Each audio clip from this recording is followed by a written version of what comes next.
Sebuah mobil mewah berhenti, dan seorang pria misterius keluar. Dia datang membawa kejutan, bukan untuk menghina, melainkan untuk mengubah segalanya. Siapakah pria ini? Dan kebaikan apa yang tersembunyi di balik penampilannya? Mentari belum sepenuhnya muncul dari balik cakrawala, tetapi Embok Narti sudah memulai harinya. Suara azan subuh telah lama bergema, menemaninya menata kembali gerobak reot yang menjadi satu-satunya harta berharganya. Gerobak itu, dengan rodanya yang miring dan kayu-kayu yang mulai rapuh, seolah menjadi cerminan dari usianya yang telah memasuki 70 tahunan. Di sebuah gubuk kecil tanpa dinding kokoh, hanya terbuat dari tripleks bekas dan terpal yang usang, Embok Narti memulai ritual paginya. Ia menyeduh teh tawar dari air yang dimasak menggunakan tungku berbahan bakar kayu. Aroma teh dan asap yang mengepul perlahan memenuhi ruang sempit itu, memberikan kehangatan yang sejenak menghapus dinginnya udara subuh.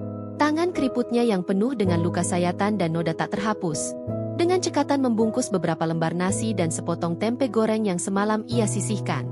Inilah bekalnya untuk seharian berjuang. Beban hidup telah mengukir setiap garis di wajahnya, tetapi mata tuanya masih memancarkan keteguhan yang luar biasa. Ia tidak pernah mengeluh, karena baginya mengeluh adalah pekerjaan sia-sia. Hidup adalah perjuangan. Dan ia telah berjanji pada dirinya sendiri untuk menjalaninya dengan segenap kekuatan yang ia miliki. Suaminya telah tiada sejak 20 tahun lalu, meninggalkannya dengan janji-janji yang tak sempat terpenuhi.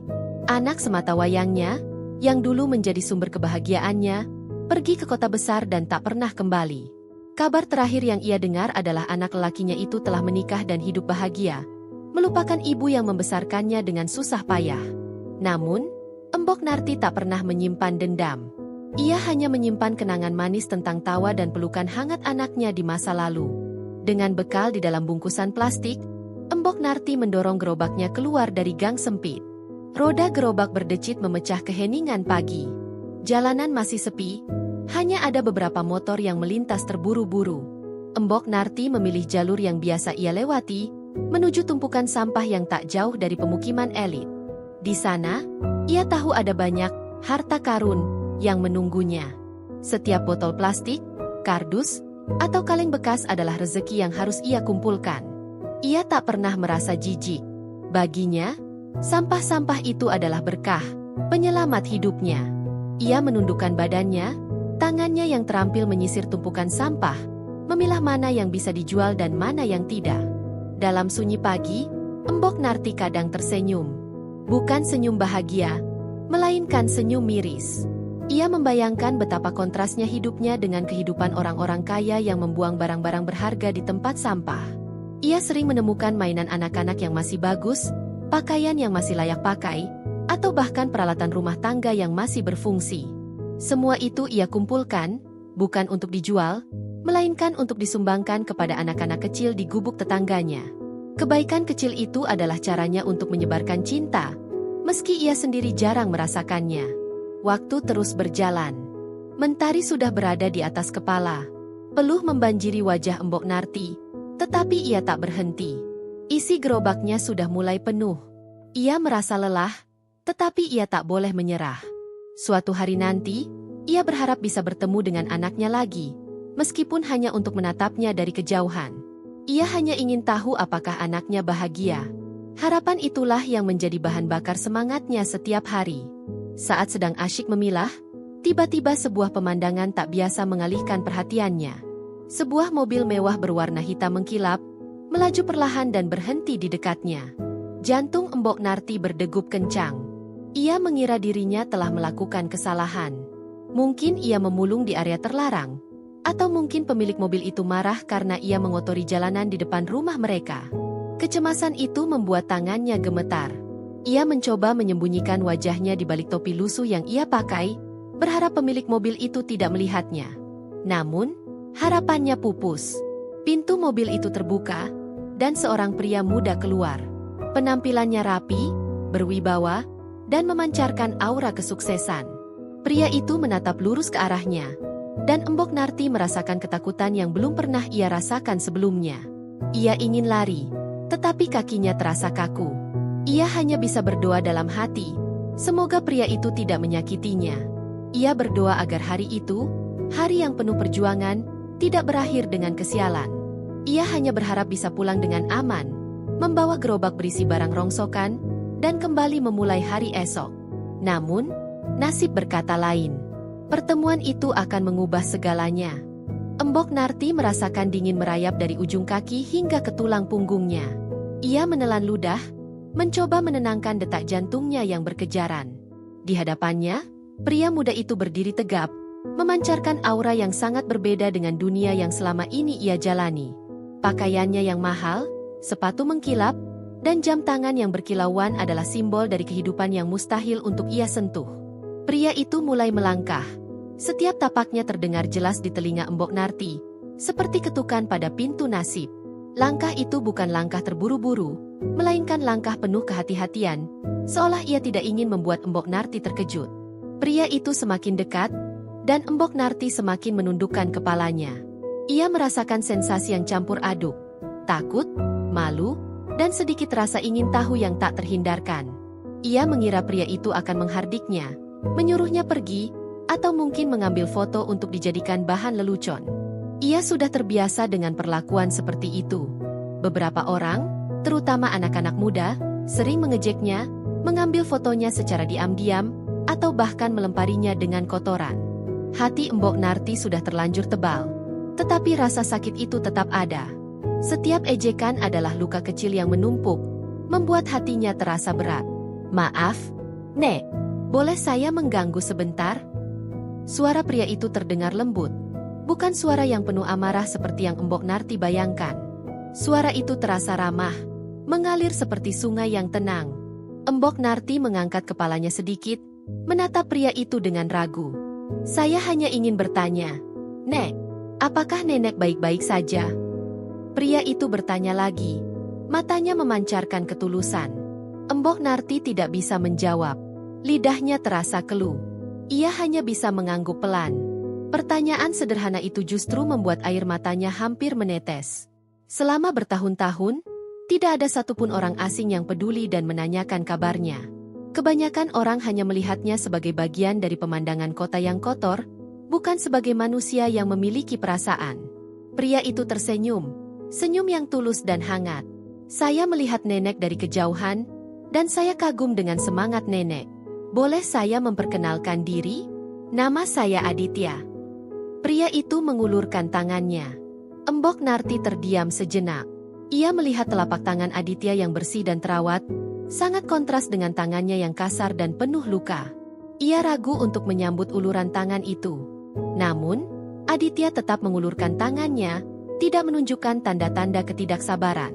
Dengan tangan yang gemetar, Embok Narti menyentuh tangan Aditya.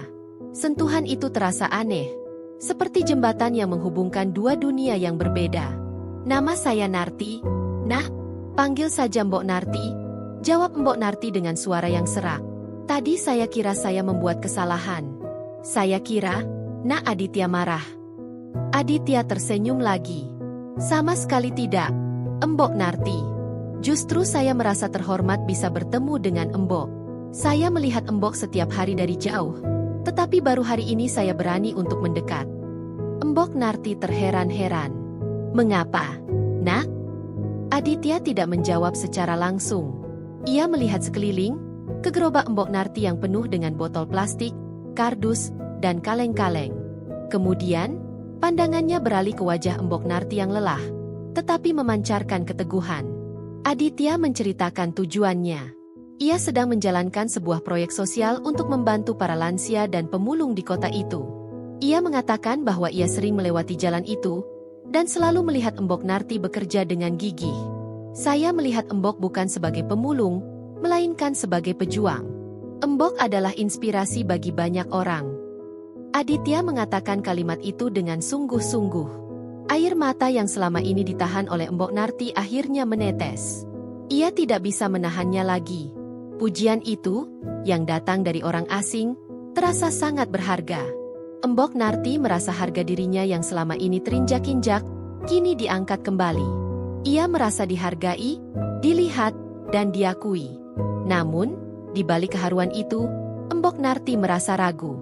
Kebaikan yang datang secara tiba-tiba seringkali memiliki motif tersembunyi. Ia pernah dikhianati, dipermainkan, dan disakiti. Jauh di lubuk hatinya, ada dinding yang tebal, melindungi hatinya dari luka yang baru. Ia takut ini semua hanya sandiwara, lelucon kejam yang akan menyakiti perasaannya lagi. "Kenapa Nak Aditya mau repot-repot menolong orang seperti saya?" tanya Mbok Narti dengan suara bergetar. "Saya tidak punya apa-apa untuk membalasnya." Aditya menggelengkan kepalanya. "Saya tidak butuh balasan, Embok. Yang saya butuhkan hanyalah izin dari Embok untuk membantu."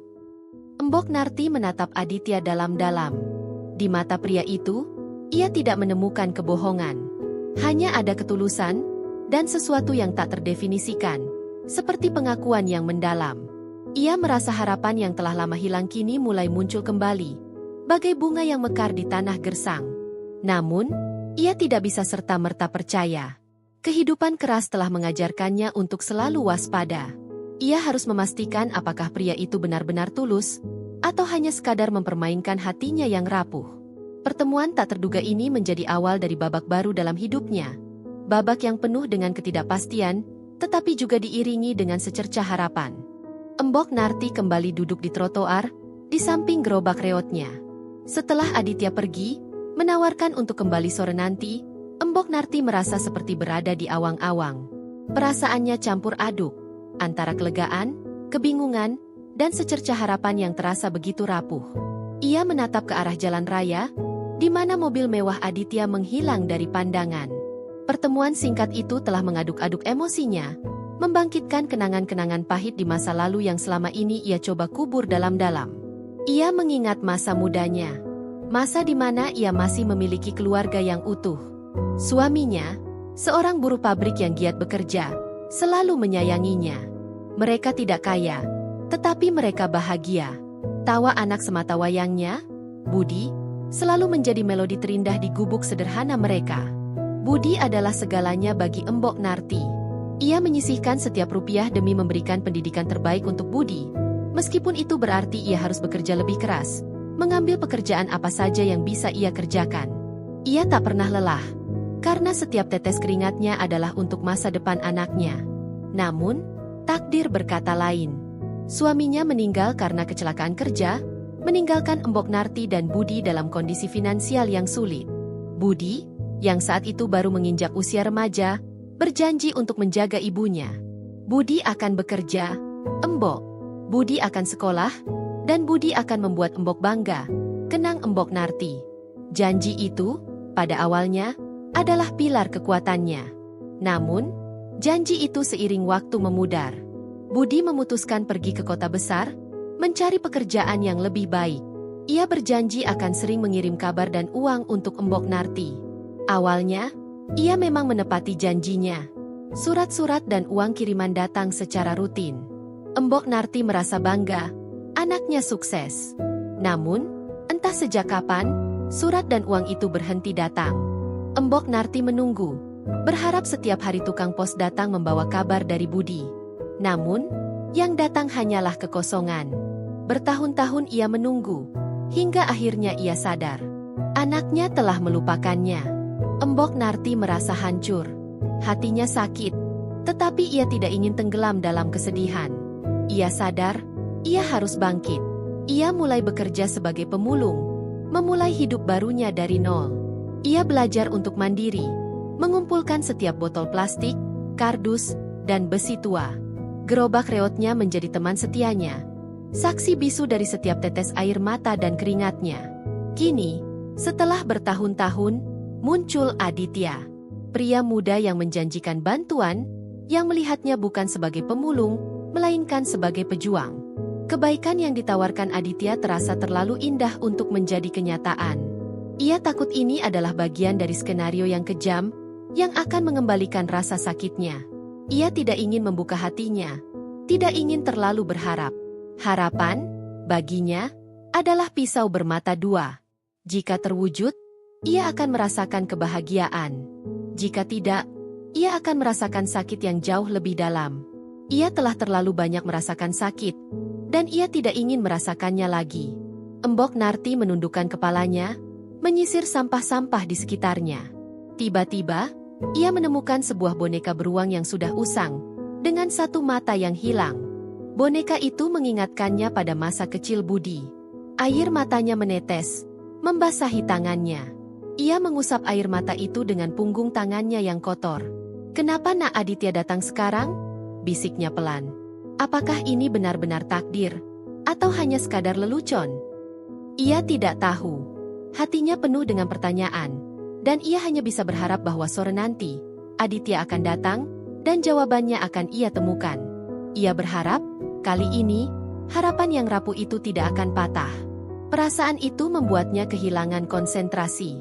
Ia terus-menerus memikirkan Aditya. Sosok Aditya yang tenang, suaranya yang lembut, dan matanya yang tulus, terus terbayang di benaknya. Di tengah hiruk-pikuk kota, Embok Narti merasa kesepian. Ia merasa sendirian dalam menghadapi ketidakpastian. Ia menyadari, di dunia yang kejam ini, kebaikan adalah barang langka. Maka, ketika kebaikan itu datang, ia tidak bisa begitu saja menerimanya. Ia harus mengujinya, memastikan keasliannya. Embok Narti tahu, ia tidak bisa lagi membuat kesalahan.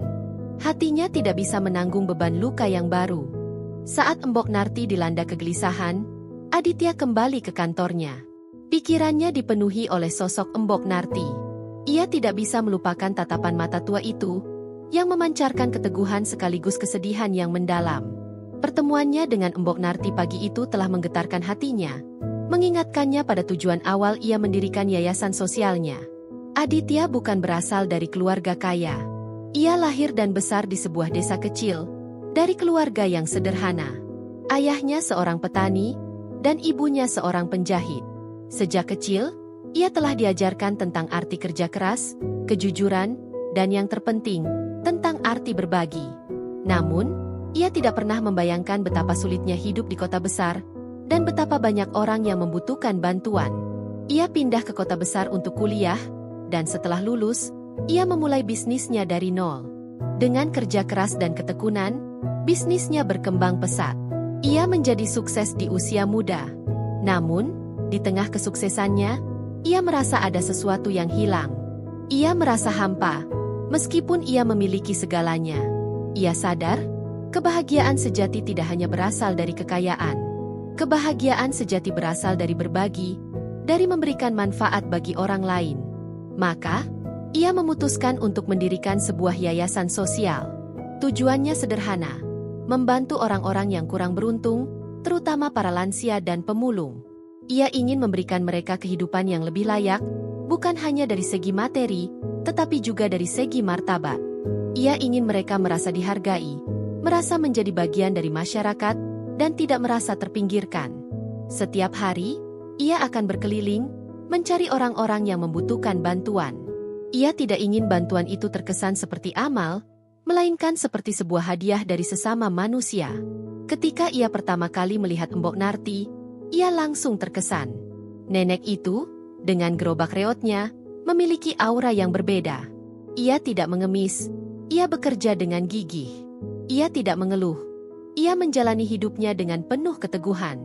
Aditya merasa ada ikatan yang kuat, seolah ia bisa merasakan perjuangan Embok Narti. Ia sering melihat Embok Narti tersenyum pada anak-anak kecil yang lewat, memberikan mereka mainan yang ia temukan. Kebaikan Embok Narti yang tersembunyi itu, membuat Aditya semakin yakin. Ia harus membantu Embok Narti. Di ruang kerjanya yang luas, Aditya menatap foto ayahnya yang terpajang di meja. Ayahnya selalu berpesan, "Nak, kalau kamu sukses nanti, jangan pernah lupakan orang-orang di bawah. Ingat, kamu juga pernah ada di posisi mereka." Pesan itu selalu terngiang-ngiang di telinganya. Pesan itulah yang menjadi motivasi terbesarnya. Ia ingin membuktikan pada ayahnya bahwa ia tidak hanya sukses secara finansial, tetapi juga sukses sebagai manusia. Ia ingin membuat ayahnya bangga. Aditya mengambil ponselnya dan menghubungi salah satu stafnya. Ia meminta stafnya untuk menyiapkan sebuah rumah kecil yang layak huni untuk Embok Narti. Ia juga meminta stafnya untuk menyiapkan segala kebutuhan dasar, seperti makanan, pakaian, dan obat-obatan. Ia tidak ingin bantuan itu terkesan seperti sedekah. Ia ingin bantuan itu datang dengan penuh martabat. Ia ingin Embok Narti merasa dihormati. Ia ingin Embok Narti merasa bahwa hidupnya berharga. Sore itu, Aditya kembali ke tempat Embok Narti berada. Hatinya berdebar. Ia tidak tahu bagaimana reaksi Embok Narti. Apakah Embok Narti akan menerima bantuannya? Apakah Embok Narti akan percaya padanya? Ia tidak tahu. Yang ia tahu, ia harus mencoba. Ia harus menolong nenek itu. Ia harus menunjukkan pada Embok Narti bahwa kebaikan itu masih ada dan kebaikan itu tulus. Ia berharap dengan bantuannya, Embok Narti bisa menjalani sisa hidupnya dengan tenang, tanpa perlu lagi memikul beban berat di punggungnya.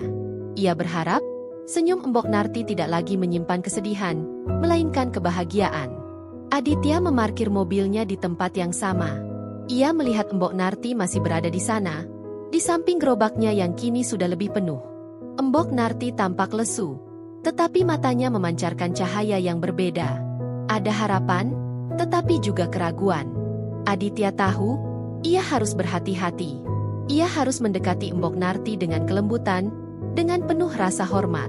Ia harus meyakinkan Embok Narti bahwa ia bukan bagian dari masa lalu yang menyakitkan, melainkan bagian dari masa depan yang lebih baik. Sore itu, suasana di sekitar tempat pemulungan terasa berbeda. Matahari mulai condong ke barat, memancarkan cahaya jingga yang lembut.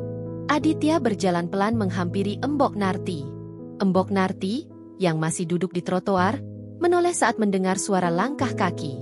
Matanya yang tua berbinar saat melihat Aditya kembali, tetapi keraguan masih terpancar jelas di sana. Aditya duduk di sebelahnya, di trotoar yang kotor. Embok Narti terkejut. Pria semewah Aditya, yang seharusnya duduk di kursi empuk, kini duduk di sampingnya, di antara tumpukan sampah. "Maaf, Embok, saya tidak bisa menunggu sampai besok," kata Aditya, suaranya tenang dan ramah. "Saya datang untuk memberikan apa yang sudah saya siapkan untuk Embok." Aditya mengulurkan sebuah amplop tebal. Embok Narti menolak amplop itu. "Tidak, Nak. Saya tidak bisa menerima ini. Saya tidak mau merepotkan," katanya, suaranya bergetar. Aditya tersenyum lembut. "Ini bukan merepotkan, Embok. Ini adalah hak Embok. Ini adalah bentuk rasa hormat saya kepada Embok." Embok Narti menatap amplop itu, lalu menatap Aditya. "Tapi kenapa, Nak?" tanyanya lagi, kali ini suaranya lebih lirih. Aditya menghela napas panjang. Ia tahu, ia harus menjelaskan semuanya. "Embok Narti," katanya, "saya pernah melihat Embok memberikan mainan yang Embok temukan kepada anak-anak kecil. Saya melihat Embok tersenyum saat anak-anak itu tertawa. Saya melihat Embok, meskipun hidup Embok sulit, Embok tidak pernah berhenti menyebarkan kebaikan. Embok Narti, saya percaya, kebaikan itu harus dibalas dengan kebaikan. Saya melihat Embok sebagai pahlawan. Pahlawan tanpa tanda jasa, yang bekerja keras, berjuang untuk hidup, dan tetap memiliki hati yang tulus. Saya tidak memberikan ini sebagai sedekah, Embok. Saya memberikan ini sebagai bentuk penghargaan, sebagai bentuk rasa hormat saya kepada Embok." Aditya mengatakan setiap kalimat dengan penuh perasaan. Matanya yang tulus membuat Embok Narti tidak bisa lagi meragukannya. Air mata Embok Narti menetes, membasahi pipinya yang keriput. Ia tidak bisa lagi menahan emosinya. Ia merasa seperti air yang lama terperangkap di dalam bendungan, kini pecah dan mengalir deras. Ia menangis, bukan karena sedih, melainkan karena keharuan. Ia merasa, setelah bertahun-tahun, ada seseorang yang akhirnya melihatnya, menghargainya, dan menganggapnya sebagai manusia. Ia merasa, semua perjuangannya selama ini tidak sia-sia. Semua air mata, semua keringat, semua kesepian, kini terbayar. "Nak Aditya." Embok Narti terisak. Saya tidak tahu harus bilang apa." Aditya mengambil tangan Embok Narti yang kotor dan kasar, lalu menggenggamnya dengan lembut. "Jangan bilang apa-apa, Embok. Cukup terima ini, dan biarkan saya membantu Embok," katanya. Embok Narti akhirnya menerima amplop itu. Ia tidak berani membukanya. Ia hanya menggenggamnya erat-erat di dadanya. Aditya kemudian memberitahu Embok Narti bahwa ia telah menyiapkan sebuah rumah kecil untuknya. Sebuah rumah yang layak, bersih, dan nyaman. Ia juga mengatakan bahwa ia akan terus membantu Embok Narti, memenuhi semua kebutuhannya, dan memastikan Embok Narti bisa hidup tenang di hari tua. Embok Narti tidak bisa berkata-kata. Ia hanya bisa menangis, menatap Aditya dengan mata yang penuh rasa terima kasih. Aditya, melihat air mata Embok Narti, merasa hatinya juga ikut terharu. Ia merasa, apa yang ia lakukan adalah hal yang benar. Ia merasa, ia telah menemukan tujuan hidupnya. Ia merasa, kebahagiaan sejati memang berasal dari berbagi. Ia melihat Embok Narti, dan ia melihat ibunya. Ia melihat Embok Narti, dan ia melihat dirinya di masa lalu. Ia melihat Embok Narti, dan ia melihat harapan. Harapan, bahwa kebaikan itu nyata. Harapan, bahwa ketulusan itu ada. Momen itu adalah titik balik dalam hidup Embok Narti. Ia tidak lagi merasa sendirian. Ia tidak lagi merasa tak berguna. Ia merasa, hidupnya masih memiliki arti. Ia merasa, Tuhan mengirimkan Aditya untuknya. Pertemuan tak terduga itu adalah takdir. Pertemuan itu adalah pengakuan yang menghangatkan hati. Pengakuan bahwa setiap manusia, tidak peduli dari mana asalnya, tidak peduli apa pekerjaannya, berhak untuk dihargai, dicintai, dan dihormati. Pertemuan itu adalah pengingat bahwa di tengah hiruk-pikuk kota, di tengah keserakahan dan keegoisan, kebaikan masih hidup, dan ia hidup dalam diri Aditya. Malam itu, di gubuknya yang gelap dan pengap, Embok Narti tidak bisa tidur. Amplop tebal dari Aditya tergeletak di sampingnya. Ia terus memandang amplop itu, hatinya dipenuhi keraguan. Kebaikan yang datang begitu tiba-tiba terasa seperti mimpi. Ia takut ini semua hanyalah ilusi. Ia takut saat ia bangun nanti, ia akan kembali menjadi Embok Narti yang kesepian. Kembali menjadi pemulung yang tak terlihat. Ia meraba amplop itu, tidak berani membukanya. Hatinya dipenuhi rasa bersalah. Ia merasa tidak pantas menerima kebaikan sebesar ini. Ia merasa, ia tidak layak. Kisah Budi, anaknya, kembali terngiang-ngiang di benaknya. Budi pernah berjanji akan menjaganya, tetapi janji itu berakhir dengan pengkhianatan.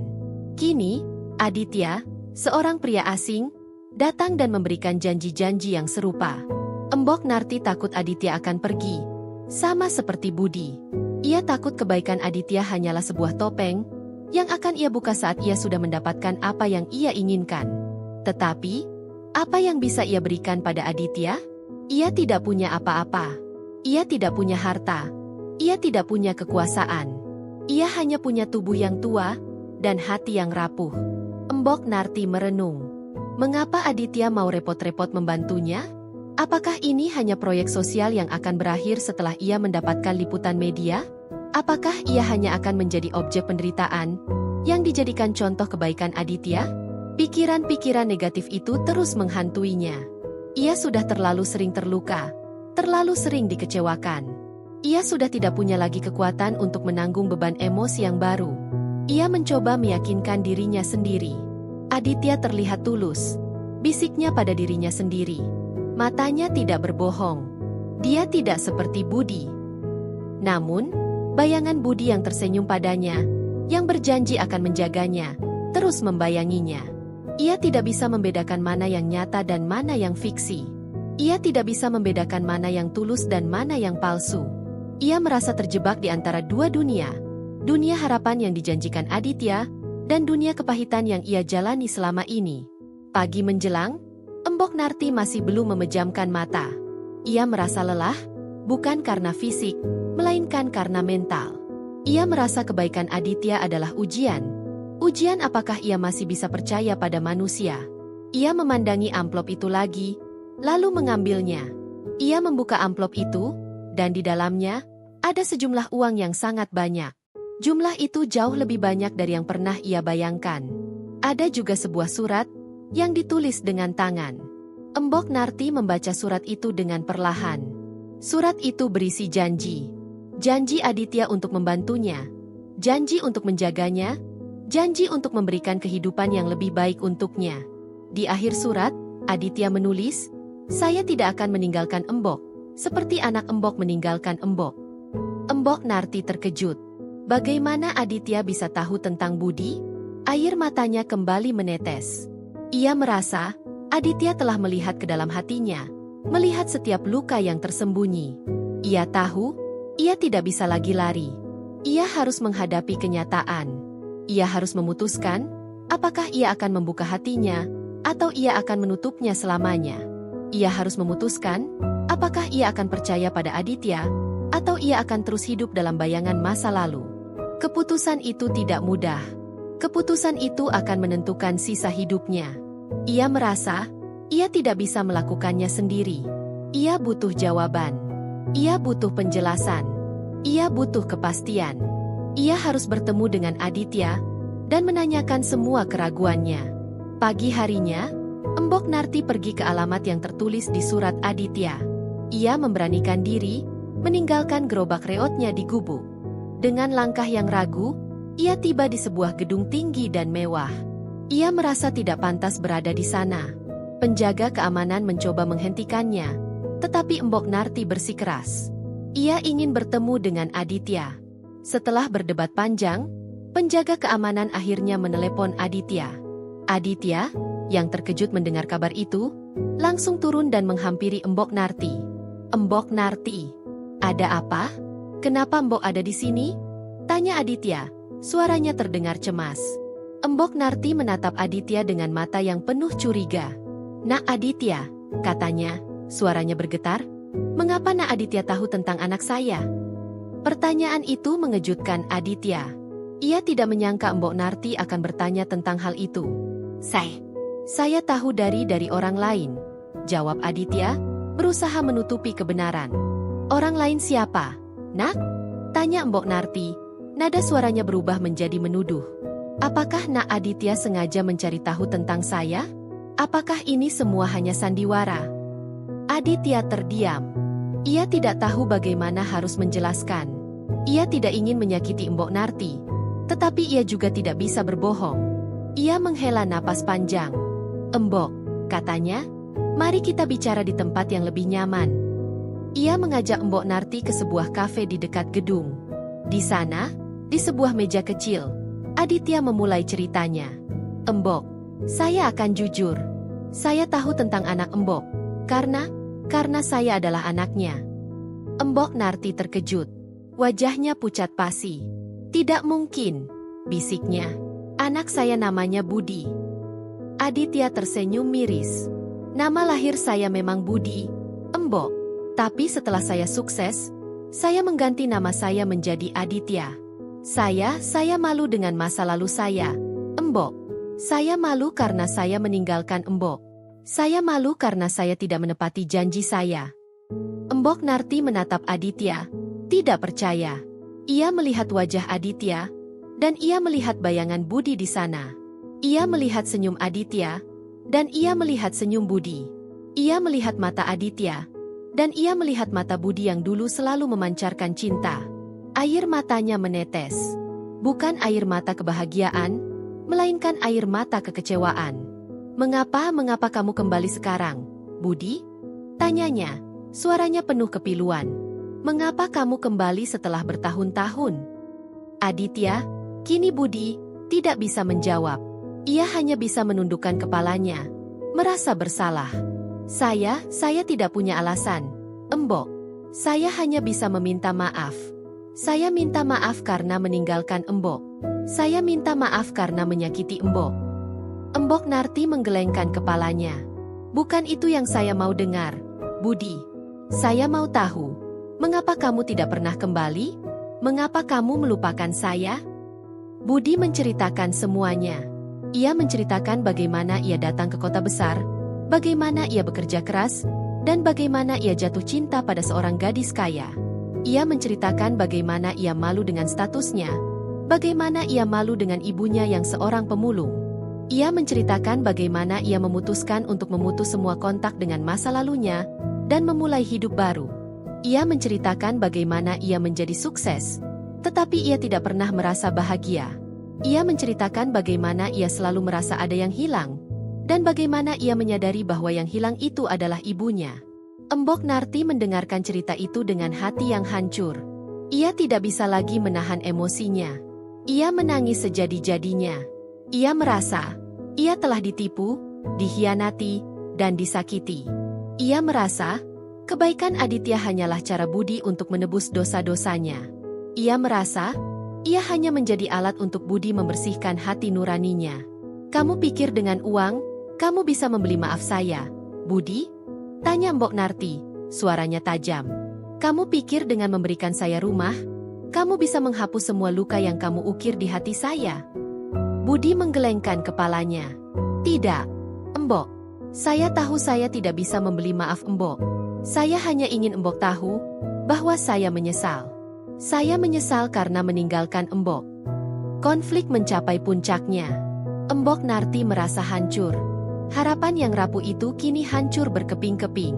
Ia merasa, ia lebih suka hidup sebagai pemulung yang kesepian, daripada hidup sebagai ibu yang dibohongi oleh anaknya sendiri. Ia berdiri, dan berjalan meninggalkan kafe. Budi mencoba mengejarnya, tetapi Mbok Narti menolak.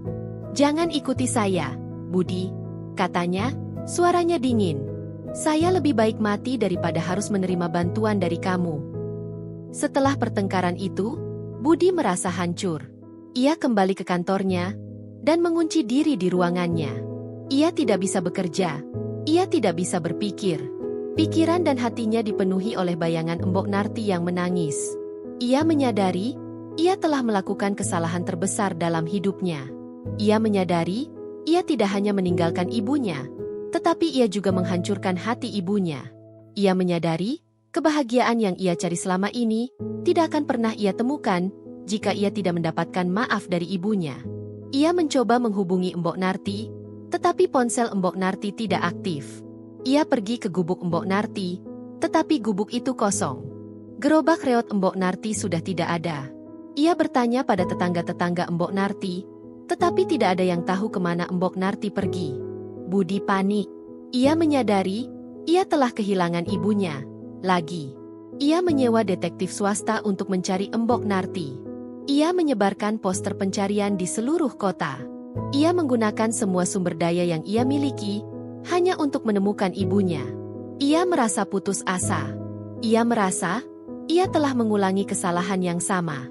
Ia telah meninggalkan ibunya, dan kini ia kehilangan ibunya.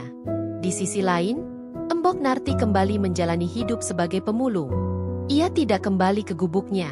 Ia pergi ke pinggiran kota, ke tempat yang tidak ada orang yang mengenalnya. Ia ingin menghilang, melupakan semua tentang Budi. Ia ingin melupakan bahwa ia pernah punya anak, yang meninggalkannya, dan kembali hanya untuk menyakiti hatinya lagi. Ia mendorong gerobak reotnya, menyusuri jalanan yang asing. Ia tidak lagi peduli dengan apa yang ia dapatkan. Ia tidak lagi peduli dengan uang. Ia hanya ingin melupakan. Namun, kenangan tentang Budi terus menghantuinya. Kenangan tentang senyum Budi, tentang janji Budi, dan tentang pengkhianatan Budi. Hatinya terasa hampa. Ia merasa, ia telah kehilangan segalanya. Suatu hari, saat ia sedang memulung, ia melihat sebuah poster. Poster itu adalah poster pencarian dirinya. Di bawah poster itu, ada tulisan, "Jika Anda melihat nenek ini, tolong hubungi saya. Saya adalah anaknya, dan saya sangat menyesal." Mbok Narti menatap poster itu, matanya berkaca-kaca. Hatinya dipenuhi oleh perasaan yang campur aduk. Marah, sedih, dan sedikit rasa rindu. Ia merobek poster itu, dan menyimpannya di dalam sakunya. Malam itu, Mbok Narti tidak bisa tidur lagi. Ia memegang poster itu erat-erat di dadanya. Ia menyadari, ia tidak bisa lagi lari dari masa lalunya. Ia menyadari, ia harus menghadapi Budi. Ia harus memaafkan Budi, atau ia akan terus hidup dalam bayangan masa lalu. Ia menyadari, meskipun Budi telah menyakitinya, Budi tetap anaknya. Anaknya, yang kini mencari-cari dirinya, dengan penuh penyesalan. Ia memutuskan untuk kembali. Ia memutuskan untuk memberikan Budi kesempatan kedua. Ia memutuskan untuk memaafkan Budi. Ia memutuskan untuk memperbaiki hubungan mereka. Ia menyadari, hidup ini terlalu singkat untuk menyimpan dendam. Ia menyadari, cinta seorang ibu lebih besar dari segala kesalahan yang dilakukan anaknya. Mbok Narti kembali ke gubuknya. Ia melihat gerobak reotnya masih di sana, di tempat yang sama. Ia melihat gubuknya, yang kini sudah bersih, dan ada makanan di dalamnya. Ia tahu, Budi yang melakukannya. Hatinya menghangat. Ia merasa, Meskipun Budi telah menyakitinya, Budi tidak pernah melupakannya. Pagi harinya, Embok Narti pergi ke gedung Budi. Penjaga keamanan mengenalinya, dan ia langsung diizinkan masuk. Ia naik lift, dan tiba di lantai atas, di mana kantor Budi berada. Budi, yang melihat Embok Narti, langsung berdiri, matanya berkaca-kaca. "Embok," bisiknya, suaranya serak. "Embok kembali." Embok Narti tidak menjawab. Ia hanya menatap Budi. Budi berjalan menghampirinya, lalu berlutut di hadapannya. "Embok," katanya, air matanya menetes. "Saya minta maaf. Saya sangat menyesal. Saya tahu saya tidak pantas mendapatkan maaf Embok. Tapi tolong, Embok, tolong maafkan saya." Embok Narti melihat Budi, anaknya yang kini sudah dewasa, sukses, dan berlutut di hadapannya. Hatinya melunak. Ia tidak bisa lagi menyimpan amarah. Ia tidak bisa lagi menyimpan dendam. Ia hanya bisa memeluk Budi. "Anakku," bisiknya, suaranya bergetar. "Embok sudah maafkan kamu." Budi menangis di pelukan ibunya. Ia menangis, bukan karena sedih, melainkan karena kebahagiaan. Ia merasa, beban yang selama ini ia pikul, kini terangkat. Ia merasa, ia telah menemukan kedamaian. Ia merasa, ia telah kembali ke rumah. Setelah momen yang mengharukan itu, Budi menceritakan rencananya. Ia ingin Embok Narti tinggal bersamanya. Ia ingin Embok Narti hidup dengan nyaman di hari tua. Ia ingin menebus semua dosa-dosanya dengan memberikan kehidupan yang terbaik untuk ibunya. Embok Narti setuju. Ia tahu, ia tidak bisa lagi menolak. Ia tahu, ia harus memberikan kesempatan pada Budi untuk menebus kesalahannya. Hari-hari berikutnya, Budi membawa Embok Narti ke rumah barunya. Sebuah rumah yang besar, bersih, dan nyaman. Embok Narti merasa seperti di surga. Ia merasa, ia telah hidup dalam mimpi. Ia merasa, ia telah mendapatkan kebahagiaan yang selama ini ia cari. Budi selalu ada untuknya. Ia selalu ada untuk memastikan Embok Narti bahagia. Ia selalu ada untuk menemaninya, berbicara dengannya, dan mendengarkan ceritanya. Budi juga melanjutkan proyek sosialnya. Ia membantu lebih banyak orang, terutama para lansia dan pemulung. Ia melakukan semua itu, bukan untuk mencari nama, melainkan untuk menghormati ibunya. Ia ingin ibunya bangga. Ia ingin ibunya tahu bahwa ia telah berubah. Ia telah menjadi manusia yang lebih baik berkat ibunya. Embok Narti, yang kini hidup tenang, tidak pernah melupakan masa lalunya. Ia masih sering menceritakan tentang gerobak reotnya, tentang sampah-sampah yang ia kumpulkan. Ia menceritakan semua itu, bukan dengan rasa malu, melainkan dengan rasa bangga. Ia bangga karena ia telah melewati semua itu. Ia bangga karena ia telah menjadi seorang pejuang. Ia bangga karena ia telah melahirkan seorang anak yang meskipun pernah salah, kini kembali dan memberikan kebahagiaan yang tak terhingga. Kehidupan Embok Narti berubah drastis, tetapi hatinya tetap sama.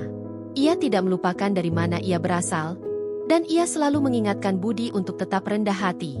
Di rumah yang nyaman itu, ia tidak pernah berhenti menyebarkan kebaikan. Ia sering memasak makanan untuk anak-anak jalanan di sekitar rumahnya. Ia sering memberikan pakaian-pakaian layak pakai yang ia miliki kepada orang-orang yang membutuhkan. Ia menjadi inspirasi bagi Budi, dan bagi semua orang yang mengenalnya. Aditya, nama baru Budi, terus menjalankan proyek sosialnya. Ia menceritakan kisah ibunya kepada setiap orang yang ia temui. Ia menceritakan bagaimana ia meninggalkan ibunya, dan bagaimana ia menemukan ibunya kembali. Ia menceritakan bagaimana ibunya, seorang pemulung, mengajarkannya arti dari kebaikan, ketulusan, dan pengampunan. Kisahnya menjadi viral. Ia menjadi inspirasi bagi banyak orang. Banyak orang yang tergerak dan ikut serta dalam proyek sosialnya. Embok Narti dan Budi menjadi contoh nyata. Contoh bahwa kebaikan itu ada dan kebaikan itu tulus. Contoh bahwa pengampunan itu mungkin dan pengampunan itu membawa kedamaian. Contoh bahwa tidak peduli dari mana kita berasal, kita bisa menjadi manusia yang lebih baik. Suatu hari, saat Embok Narti sedang menyiram bunga di halaman rumahnya, Budi datang menghampirinya. Embok, katanya, Embok adalah pahlawan saya. Embok Narti tersenyum. Bukan, Nak. Kamu yang pahlawan. Kamu yang berani kembali, berani meminta maaf, dan berani berubah. Budi tersenyum. Ia tahu, ia tidak akan pernah bisa membalas kebaikan ibunya. Ia hanya bisa terus berbuat baik, dan membuat ibunya bangga. Kisah Embok Narti dan Budi berakhir dengan kebahagiaan. Embok Narti menjalani sisa hidupnya dengan tenang, penuh cinta, dan kebahagiaan. Budi menjalani hidupnya dengan penuh makna, penuh tujuan, dan penuh inspirasi. Mereka berdua, dari dua dunia yang berbeda, bertemu kembali, dan menciptakan sebuah cerita yang menginspirasi. Sebuah cerita tentang cinta yang tak terbatas, tentang pengampunan yang tak bersyarat, dan tentang kebaikan yang tak pernah pudar.